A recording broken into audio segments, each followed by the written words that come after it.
Hello everyone, कैसे हैं आप सब। उम्मीद करती हूँ कि आप सब बहुत अच्छे होंगे और स्वागत है आपका उत्तराखंड की खूबसूरत सी वादियों में। और आज हम जा रहे हैं माणिकनाथ मंदिर, जो कि उत्तराखंड के टिहरी डिस्ट्रिक्ट में प्रतापनगर एरिया में पड़ता है। और हम निकल चुके हैं कि माणिकनाथ टेम्पल के लिए। और ये हैं रास्ते के कुछ खूबसूरत नज़ारे। सामने आपको टिहरी झील दिख रही है और ये है यहाँ के रास्ते जहाँ हम चल रहे हैं। जब हम माणिकनाथ टेम्पल के लिए जा रहे थे तो घर वालों ने हमें आजकल जाने के लिए मना कर रहा था, क्योंकि आजकल है बरसात का मौसम। और अगर हम पहाड़ों की बात करते हैं तो पहाड़ों में हरियाली मतलब अपनी चरम सीमा पे होती है। और हरियाली चरम सीमा पे होने की वजह से ये है कि यहाँ पे खूब सारी घास झाड़ बहुत होती है। और जो अगर हम माणिकनाथ टेम्पल की बात करते हैं तो इसमें क्या है, इसमें लगातार भक्त नहीं जाते हैं। यहाँ पे लगभग 3 साल में कथा कराई जाती है, जिसे हमारे यहाँ सप्ताह भी बोलते हैं। तो तभी वहाँ पे जाया जाता है और उसका जो रास्ता है वो क्लियर किया जाता है। रास्ता बहुत मतलब जो मंदिर है एकदम जंगल में है, पहाड़ी की चोटी पे। रास्ते में दिखेगा तो मैं आपको बताऊंगी भी। तो सबने मना करा था, लेकिन हमारा मतलब काफ़ी दिन से दिमाग में चल रहा था कि वहाँ जाना है, तो हमने फिर भी तय करा कि हमें वहाँ पे जाना है, जाना चाहिए। और साथ में ये भी कहा गया कि वहाँ पे बाघ रहता है। आजकल जो है हमारा जो एरिया है प्रतापनगर वाला, इसमें बाघ बहुत ज़्यादा देखा जा रहा है। और वहाँ पे एकदम सुनसान जंगल वाला एरिया, तो वहाँ पे जो बाघ की रहने की पॉसिबिलिटी वो बहुत ज़्यादा है। मतलब ये कहा जाता है कि वहाँ पे अक्सर बाघ देखा जाता है। जब सप्ताह चल रही होती है, बहुत ज़्यादा भीड़ भाड़ होती है, तब भी वहाँ पे बाघ देखने में आ जाता है। तो हम बस फिर भी सबकी बात कहा, लेकिन हमारा मन नहीं माना। हम चल दिए माणिकनाथ टेम्पल के लिए। अब हम निकल तो गए हैं, लेकिन अब देखने वाली बात ये कि हम वहाँ तक पहुँच पाते हैं नहीं या नहीं, क्योंकि जैसे सब ने बताया है कि मतलब जाने के लिए इतना स्ट्रगल है वहाँ पे। आजकल रास्ता नहीं होगा वहाँ जाने के लिए, लेकिन बहुत दिनों से दिमाग चल रहा था, तो फिर भी हम निकल पड़े माणिकनाथ टेम्पल के लिए। तो आप भी हमारे साथ चलिए माणिकनाथ और देखते हैं कि हम पहुंच पाते हैं या नहीं पहुंच पाते हैं, या हमें रास्ते में क्या क्या स्ट्रगल करनी पड़ती हैं। तो ठीक है, आप बने रहें तब तक हमारे साथ वीडियो में। यहाँ तक आए हम अपनी बाइक से, और इससे ऊपर हमें जाना है पैदल। ये सामने आपको टिहरी झील दिख रही है और ये है यहाँ का सारा नज़ारा। ये नीचे घाटी का व्यू है और हमें जाना है इस घाटी के अपोजिट, यानी कि ऊपर की ओर। तो ये पूरा पहाड़, इस तरह का पूरा पहाड़ है जो हमें क्रॉस करके जाना है। और माणिकनाथ जो है इस पहाड़ के लगभग पीछे है। तो चलिए देखते हैं क्या क्या और कैसी कैसी स्ट्रगल हमें करने पड़ते हैं वहाँ तक जाने के लिए। और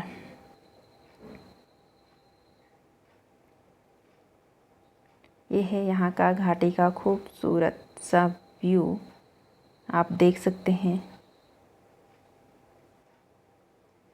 ये जब हम मंदिर जा रहे थे, हमने यहाँ पे बाइक रोकी और सबसे पहले हमने नीचे घाटी का व्यू लिया। बहुत शानदार था। सामने टिहरी झील और उसके सामने गांव, और ये रोड से ऊपर का व्यू था जहाँ हमें अभी पैदल ट्रैक करके जाना है। ये मेरे हस्बैंड वो थोड़ा आगे चले भी गए, मैं अभी रोड में ही हूँ, बस मैं जाने की ही तैयारी कर रही हूँ। और ये सामने जो पहाड़ी दिख रही है, लगभग इसके पीछे हमें जाना है। ये है यहाँ का पूरा शानदार सा व्यू। मतलब जो यहाँ तक का रास्ता था बहुत अच्छा था, व्यू भी बहुत अच्छे थे। बट अब जब पैदल मार्ग शुरू हो रही है तो स्ट्रगल यहाँ से बढ़ना शुरू हुई है। आप देख सकते हैं रास्ता बिल्कुल कहीं दिख ही नहीं रहा रास्ता, लेकिन हमने फिर भी जाने की कोशिश करी। हमने जाना तय करा कि हम चलेंगे। और फिर बस हम ऊपर चलते गए और इस तरह से हम चल रहे थे। और आप देख पा रहे हैं रास्ता बिल्कुल नहीं है। पहली बार मुझे वो बात याद आ रही थी कि हर बार मंजिल तक जाने के लिए रास्ते नहीं होते हैं, कई बार रास्ते खुद बनाने भी पड़ते हैं। तो आज कुछ वैसी ही सिचुएशन हमारे साथ घट रही थी। हमने घर से निकल तो गए, पर अब रास्ता इतना ख़राब था, सामने कुछ दिखी रास्ता का पता ही नहीं चल रहा था कि रास्ता है कहाँ। पूरा जंगल जंगल, पूरी घास हो रखी थी। और ये इस तरह से पूरी पहाड़ी थी, इसके लगभग हमें पीछे जाना था। और साथ में दिक्कत ये हो रही थी कि जब रास्ता दिख नहीं रहा था तो जो जंगली जानवर होता है उनका डर भी बहुत ज़्यादा था। आप देख पा रहे होंगे रास्ता बिल्कुल कहीं दिख ही नहीं रहा है। फिर जब हम थोड़ा आगे चले तो हमें एक जगह पे सांप भी दिखा और मतलब हमारा जो डर है ना वो थोड़ा सा बढ़ गया कि इस तरह से हम प्रॉब्लम में फंस सकते हैं। कहीं अगर सांप ने डस लिया तो मतलब हम गांव के एरिया में रहते हैं और सांप ने डस लिया तो यहाँ इतनी सुविधा भी नहीं है कि हम तुरंत हॉस्पिटल जाएँ और ट्रीटमेंट ले सकें। तो फिर हमने सोचा, फिर हमने एक डंडी लिया और फिर आगे आगे डंडी से हम घास को हिलाते रहे ताकि कुछ होगा इस तरह के, जैसे सांप वगैरह कुछ होगा तो वो पहले ही भाग जाएगा या हमें दूर से उसकी जो है आवाज़, जब वो चलेगा तो उसकी आवाज़ दिख जाएगी, जिससे कि हम क्या होंगे, अवेयर हो जाएंगे और हम थोड़ा स्लोली या थोड़ा रुक के आगे बढ़ेंगे। फिर हम ऐसे ही आगे बढ़ते गए। लगभग 1-1.5 किलोमीटर आगे जब हम चले गए, आगे जाके फिर रास्ता इतना ख़राब था कि कुछ दिख ही नहीं था और बहुत घना जंगल था। घास भी मतलब हमारी हाइट से ज़्यादा बड़ी बड़ी घास थी और रास्ते में चलते चलते रास्ता भी बहुत फिसलन वाला हो रखा था, जो बीच बीच में काई जमी हुई थी और इस चक्कर में 2-3 जगह हम फिसल भी गए। तो फिर हमने ये सोचा कि भगवान की मर्ज़ी मान के कि शायद भगवान हमें नहीं बुला रहे, माणिकनाथ जो हैं वो हमें नहीं बुला रहे, और ये सोचकर हम फिर वापस घर को लौट गए। फिर हमने घर जाना ही, वापस लौटना ही सही समझा और हमने बस यही समझा कि शायद भगवान की यही मर्ज़ी है कि आज हम ना आएँ और हम अपने घर को लौट जाएं। तो हम फिर वापस घर को लौट गए। अगर रास्ता सही होता तो हमारा पूरे मतलब ऐसे दृढ़ इच्छा थी कि हम जाएं वहाँ, लेकिन रास्ता ख़राब होने की वजह से और फिर ऐसे मतलब जैसे सांप वगैरह मिलने की वजह से 2-3 जगह फिसल भी गए। फिर हमें लगा चोट लगी। तो ये रास्ता ऐसा है कि कोई आता जाता भी नहीं है, ना यहाँ व्हीकल है, पूरा पैदल मार्ग है।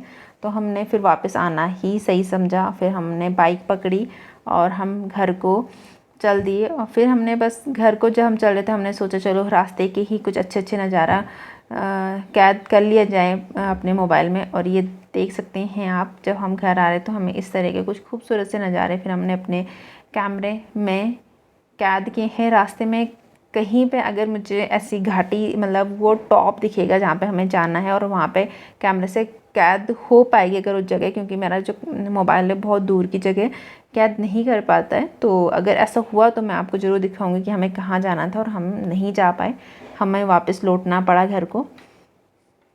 ये सामने आपको दिख रही है टिहरी झील, जो कि हम लगभग अब घर के पास ही पहुंच चुके थे। ये हमारे घर के पास का ही व्यू है, मतलब हमारे घर से लगभग आधा किलोमीटर दूर समझ लो। और फिर बस इसी के साथ करती हूँ अब वीडियो का अंत। और आपके सामने दिख रहे हैं ना, लगभग उसके पीछे हमें जाना था जहाँ हम नहीं जा पाए। ठीक है, फिर इसी के साथ करती हूँ वीडियो का अंत। फिर मिलते हैं किसी नेक्स्ट वीडियो में और आपके लिए फिर से लेके आऊँगी उत्तराखंड के कुछ और खूबसूरत से नज़ारे अलग अलग जगह के। और तब तक के लिए आप अपना सपोर्ट हमें देते रहें और खुश रहें।